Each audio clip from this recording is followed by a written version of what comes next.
Baiklah, hari ini kita akan membahas materi tentang produksi hasil hewan. Kita awali dengan definisi. Jadi yang disebut sebagai hasil hewani adalah semua bahan pangan yang diperoleh dari komoditas perikanan dan peternakan. Contohnya daging, telur, ikan, susu, dan sebagainya. Nah, berdasarkan sumbernya, hasil hewani itu dapat diklasifikasikan menjadi beberapa kelompok.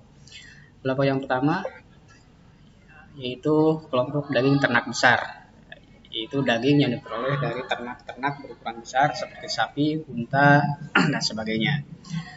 Kelompok yang berikutnya adalah daging ternak kecil, yaitu daging yang diperoleh dari domba, kambing, kelinci, dan sebagainya. Berikutnya, kelompok yang ketiga adalah daging unggas. Jadi daging unggas adalah daging yang diperoleh dari penyembelihan hewan unggas. Dan kategori hewan unggas meliputi ayam, itik, bebek, puyuh, darah, dan sebagainya.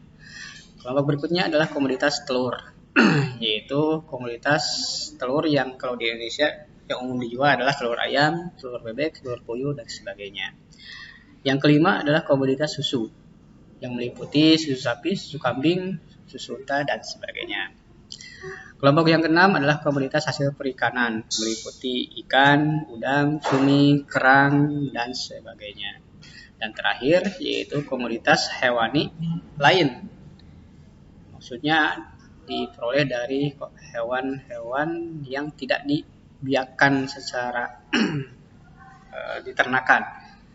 Contohnya adalah madu, sarang walet, dan sebagainya. Nah, itulah komoditas hasil hewani berdasarkan sumbernya. Nah, berikutnya, kita bahas juga terkait dengan sifat dan karakteristik komoditas hasil hewani secara umum. Jadi, secara umum ada 3 sifat dari komoditas hasil hewani. Sifat yang pertama adalah bahwa komoditas hasil hewani umumnya merupakan bahan dengan kandungan gizi utama berupa protein, sehingga merupakan sumber makanan protein yang bagus. Sifat yang kedua adalah umumnya memiliki daya tahan simpan yang rendah atau perishable, sehingga mudah rusak jika disimpan tanpa perlakuan khusus. Hal ini karena kaitannya dengan kandungan gizinya tadi yang sangat bagus, sehingga mudah ditumbuhi oleh bakteri, terutama bakteri patogen. Nah, berikutnya sifat yang ketiga, karena kandungan gizinya yang tinggi serta bersifat perishable, nah maka dampaknya komoditas hasil hewani termasuk komoditas yang memiliki nilai ekonomis tinggi. Dalam artian harganya biasanya jauh lebih mahal dibandingkan dengan komoditas lainnya. Demikian penjelasan tentang materi pendahuluan dari produksi hasil hewani. Jadi sebelum kita bahas nanti proses produksinya, hari ini sudah kita jelaskan tentang hasil hewani itu sendiri apa saja dan sifatnya seperti apa. Terima kasih. Assalamualaikum warahmatullahi wabarakatuh.